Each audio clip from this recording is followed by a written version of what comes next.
दर्शकों सभी को मेरा राम राम, राधे राधे। मैं एक अपने विचार को व्यक्त करना चाहता हूँ जो कि शायद सभी के हित में है। अब जिनको बुरा लगे उनसे मैं क्षमा चाहूँगा। जैसे कि मैं किसी उत्तर प्रदेश के या भारत के या दिल्ली के, भारत में दिल्ली के या किसी अन्य ज़िले या प्रदेश में आप जब देखेंगे तो शहरों का विकास बहुत तेज़ी से हो रहा है।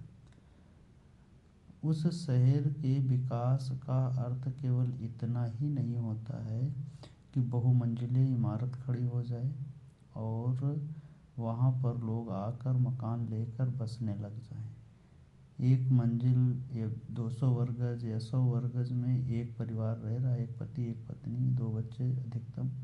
लेकिन इसके पीछे भारत सरकार या प्रदेश सरकार को खुद गौर करना चाहिए, ध्यान देना चाहिए कि आने वाले समय में जल की कितनी बड़ी समस्या हो सकती है। शहर के सभी नाले ख़त्म हो रहे हैं, शहर के सभी तालाब ख़त्म हो रहे हैं, शहर की सभी नहरें ख़त्म हो रही हैं। उन नहरों में आने वाला पानी न तो बम्बे में जा रहा है, चूँकि अब सिंचाई की नहीं है, शहर में खेती ख़त्म होती जा रही है, सड़कें निकलती जा रही हैं, बहुमंजिले इमारतें बनती जा रही हैं। क्या इसे ही विकास कहते हैं? यानी कि जनसंख्या जितनी है नहीं उतनी दिखाई जा रही है। एक एक व्यक्ति अपना अपना 5-5 जगह वोटर आईडी में नाम लिखा रहा है, नाम लिखे हुए हैं, जिसकी वजह से संख्या बहुत अधिक दिखाई पड़ रही है।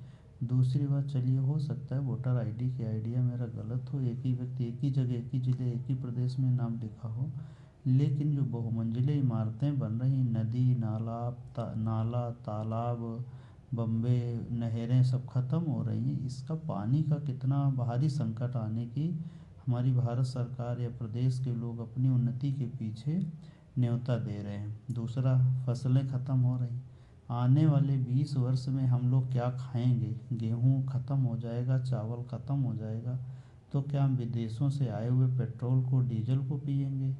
इसलिए सभी से गुजारिश है, विकास होना चाहिए, इसके पक्ष में मैं भी हूँ, हमेशा होना भी चाहिए, लेकिन बैलेंस में होना चाहिए। खेतों को ना ख़त्म किया जाए, तालाब नहर कुएँ बावड़ी और नदियाँ जो बंद कर दी जा रही हैं उस पर मिट्टी डाल के सड़क बनाई जा रही है, ये एक जघन्य अपराध है। हम ही लोगों के, आने वाले हमारे ही वंश के लोगों के लिए बड़ा संकट का समय होगा, जो कि तीसरे विश्व युद्ध की तैयारी करेगा। जो कहते हैं ग्रंथ में कि तीसरा विश्व युद्ध जल के कारण होगा, तो ये जल के कारण यही होगा।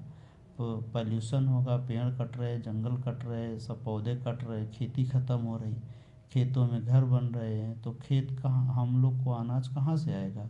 इसलिए इस अनाज को ध्यान रखते हुए, अनाज की पैदावारी को ध्यान में रखते हुए, पॉल्यूशन को ध्यान में रखते हुए वृक्षारोपण हर ज़िले में हर वर्ष निकलता है, लेकिन कितने पेड़ कितने जंगल तैयार होते मुझे आज तक कहीं नहीं दिखा।